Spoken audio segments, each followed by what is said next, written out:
Hey, have you ever had a patient that told you they don't like to floss? Well, it hurts my gums. They bleed when I floss. I'd like to explain to them why they bleed. You know that normal skin doesn't bleed. You wash your hands, they don't bleed. If they did, you'd probably you'd go to the dermatologist right away. Well, your gums are skin. And normal skin doesn't bleed. We can do an operation. We actually take part of the forearm, radial forearm flap on patients that have had head and neck cancer and or rebuilding, reconstructing a mouth. And, skin is skin. And that gum, there are a few histologic differences, but it's just skin and it's not supposed to bleed. And that's how I explain it to patients. If it bleeds, it's like what makes skin bleed?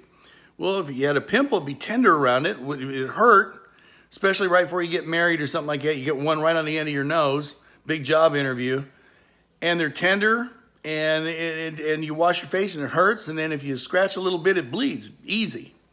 Well, that's your gums. But I tell the patient, if your gums bleed when you're brushing, think pimple. You got an infection.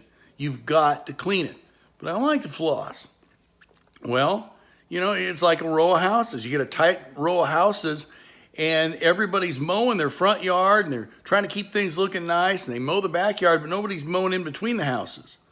Well, where do you think all the rats and the mice and the ants and the termites and everything, it's all going to build up there, and that's what breaks down the foundation. So you keep everything nice, front, back, and the sides, it all lasts. And it's the same with teeth.